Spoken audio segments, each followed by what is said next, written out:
보도록 하겠습니다. 하나님의 말씀은 마태복음 27장 45절에서 46절의 말씀입니다. 조명 부탁드립니다. 마태복음 27장 45절에서 46절입니다. 너무 밝습니다.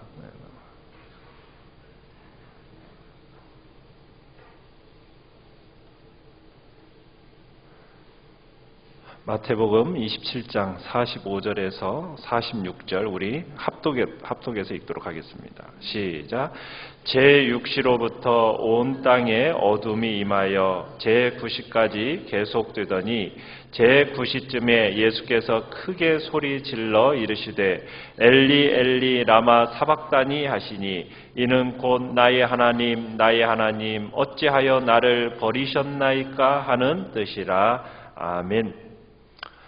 오늘 말씀은 십자가 위에서 네 번째로 외치신 말씀, 가상사언 나의 하나님 어찌하여 나를 버리셨나이까 라는 제목으로 말씀을 나누고자 합니다.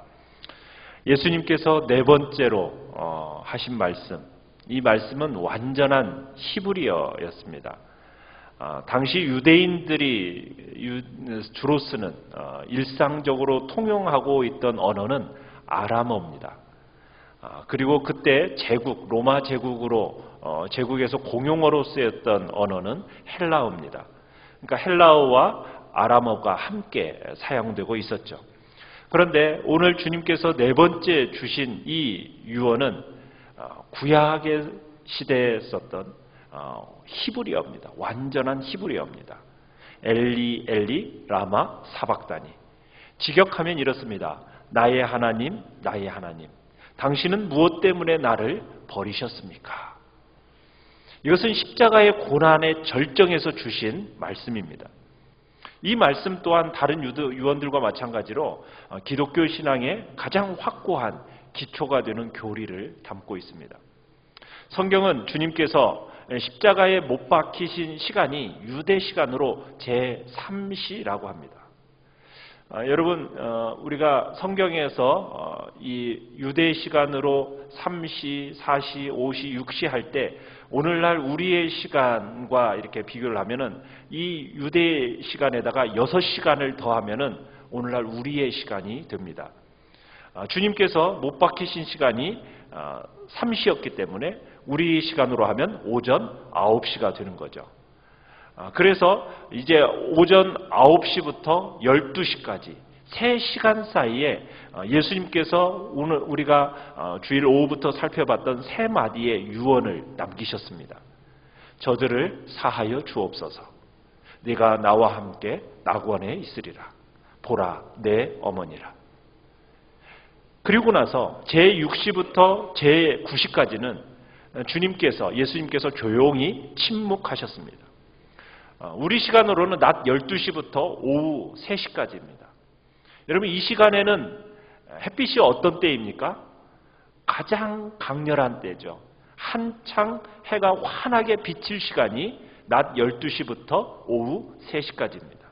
자, 그런데 오늘 45절에 보면 성경은 이 시간 동안 땅이 어떠했다고 얘기하고 있습니까? 온 땅에 어두움이 임하였다라고 기록하고 있습니다. 주님께 이 3시간, 12시부터 오후 3시까지의 이 3시간은 어떻게 보면은 사흘보다도 더 긴 시간으로 여겨졌을 것입니다.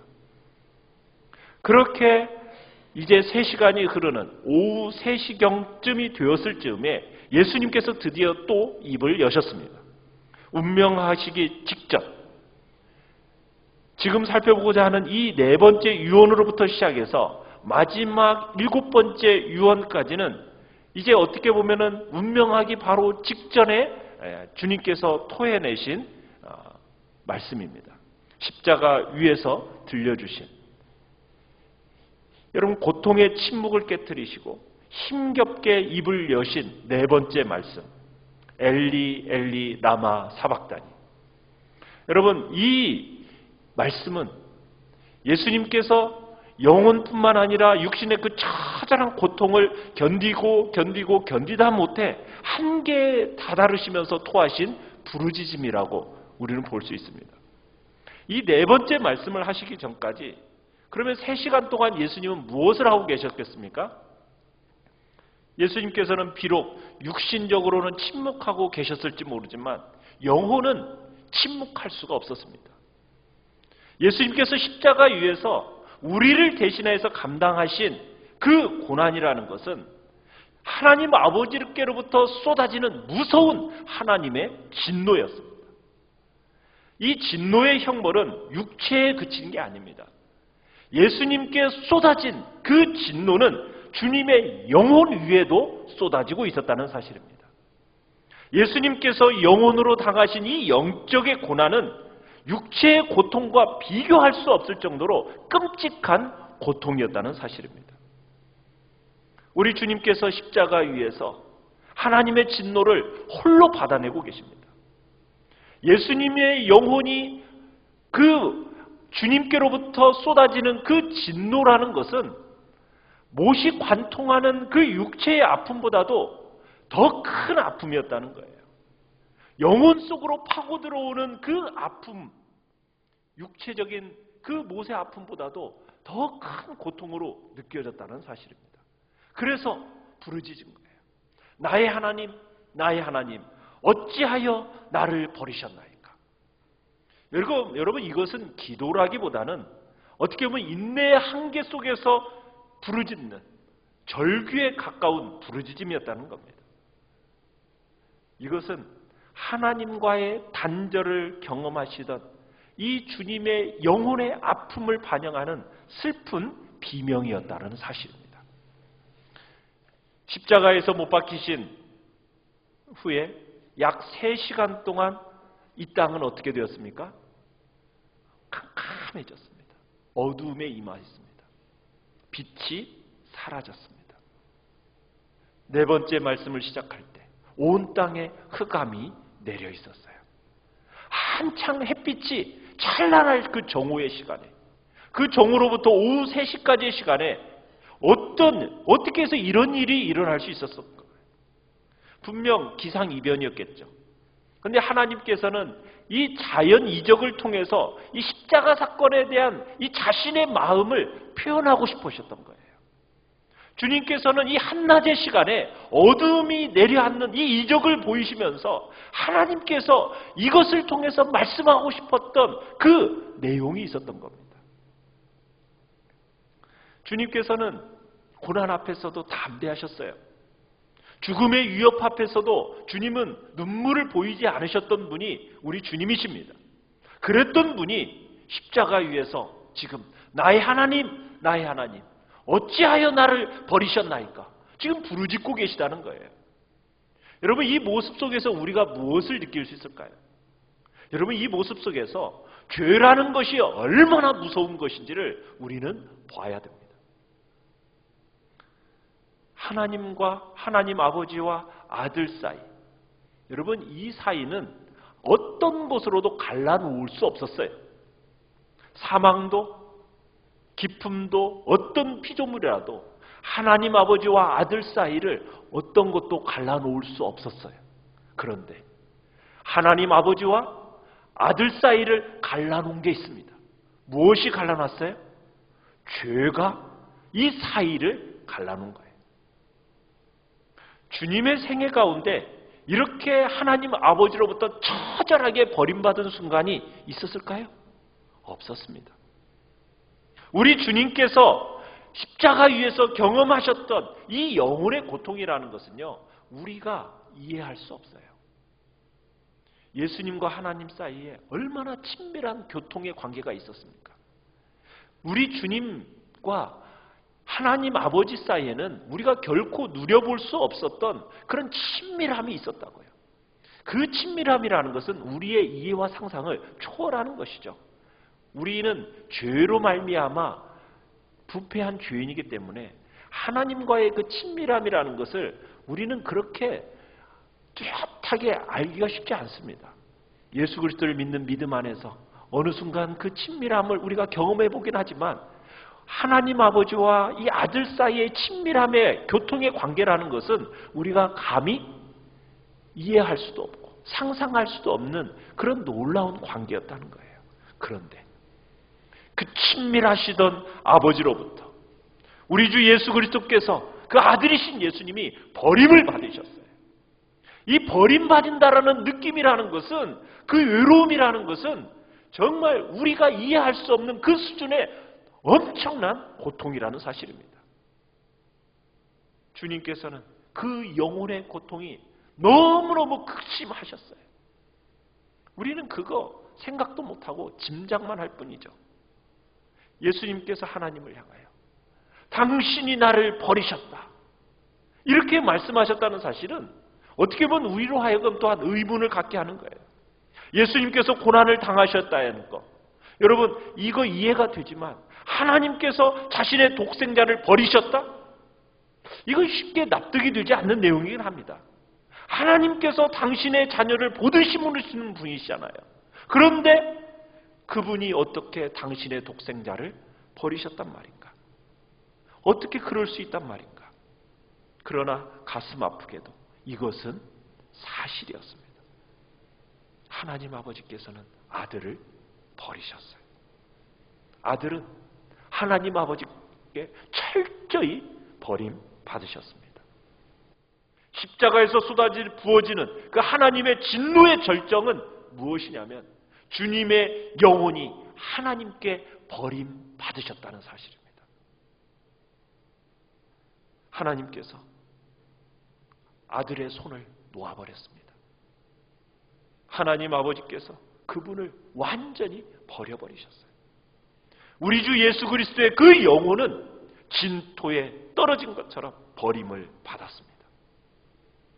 육체는 저주를 받아서 나무에 매달려 있고, 그의 영혼은 하나님 아버지로부터 철저하게 외면받고 버림받고 홀로 그 고난의 십자가 위에 버려둠을 당하셨습니다.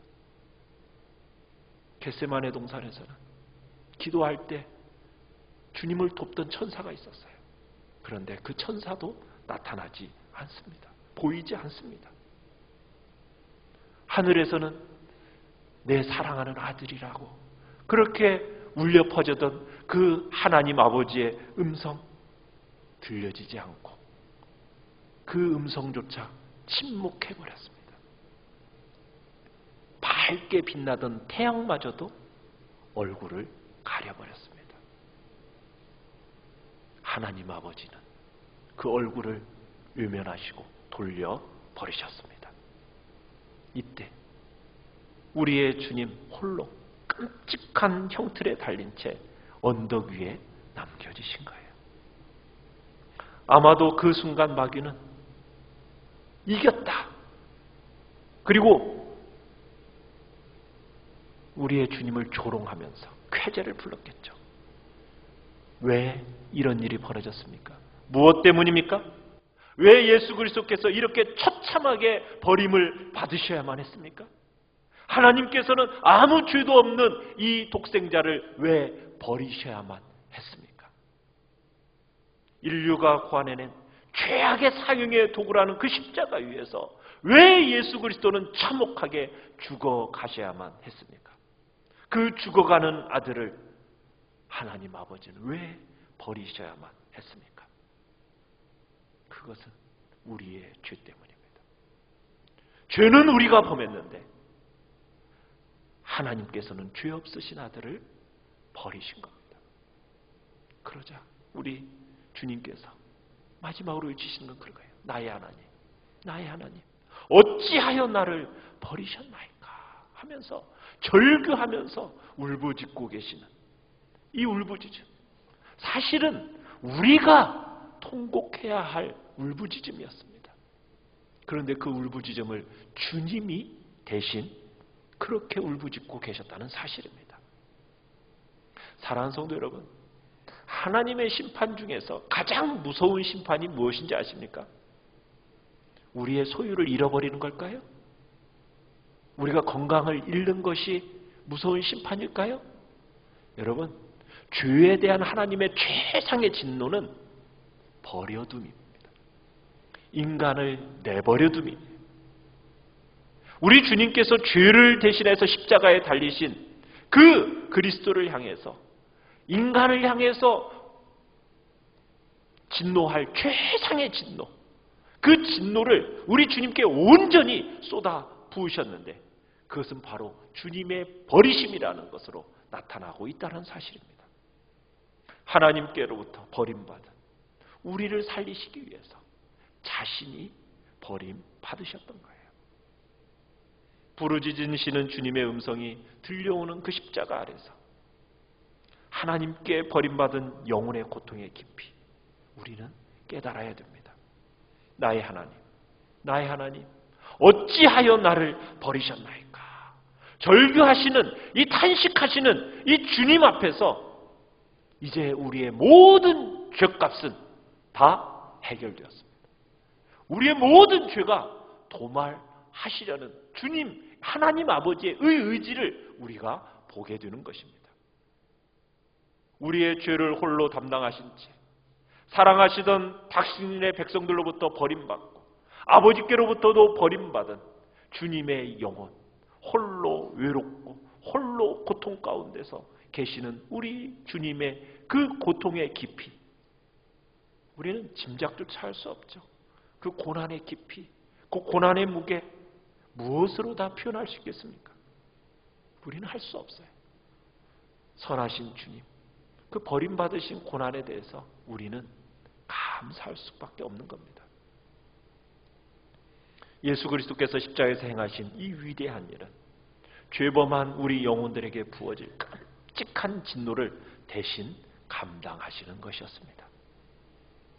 어떻게 보면 죄로 말미암아 드높은 담이 쌓여졌어요. 하나님과의 관계가 이미 이 담으로 말미암아 막혀져 있는 이 담을 우리 주님께서 허물어 버리셨어요. 친히 다 부셔버리셨어요. 우리 주 예수 그리스도께서 십자가에서 당신의 육체를 깨트리심으로 말미암아 하나님과 막혀져 있던 휘장을 찢어버리셨습니다. 보혈을 흘리심으로 죄인들이 전능하신 하나님으로부터 나아갈 수 있는 길을 열어 놓으셨습니다.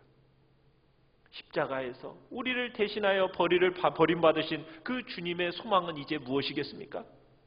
이제 무너진 죄의 담 위에서 우리가 하나님과 화해하는 겁니다. 사랑하는 성도 여러분, 우리의 죄가 우리 그리스도의 슬픔의 이유였습니다. 우리의 허물이 주님이 그렇게 고난받아야 했던 원인이었습니다. 그렇다면 우리는 이 죄에 대해서 어떠한 마음으로 이 땅을 우리는 살아야 되겠습니까? 죄와 더불어 싸우되 피 흘리기까지 싸우면서 우리는 이 땅을 살아가야 할 이유가 있는 겁니다. 죄를 더 이상 우리는 달콤하게 여겨서는 안 됩니다. 이제는 죄와 싸워야 됩니다. 어떻게 해요? 피 흘리기까지. 우리는 죄와는 싸우면서 이 땅을 살아가야 됩니다. 어느 청교도는 이런 말을 했습니다. 구원받은 그리스도인의 삶에 대해서 이렇게 표현을 했어요.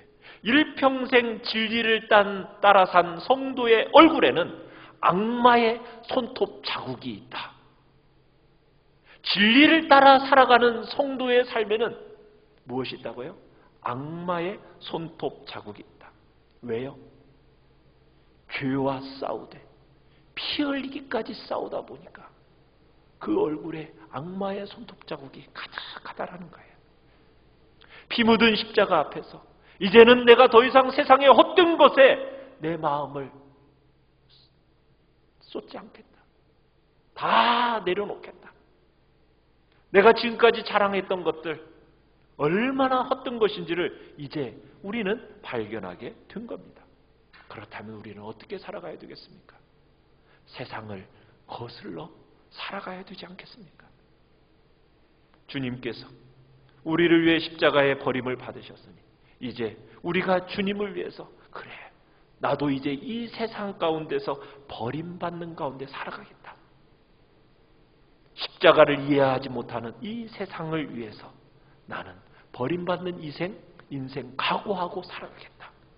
이게 우리의 결단이 되어야 하겠습니다. 이 시간 우리가 주님 앞에서 주님이 그 고난의 십자가 속에서 담당하셨던 그 십자가의 그 깊은 의미들을 우리가 다시 한번 묵상하며 나아가는 이 복된 시간이 되시기를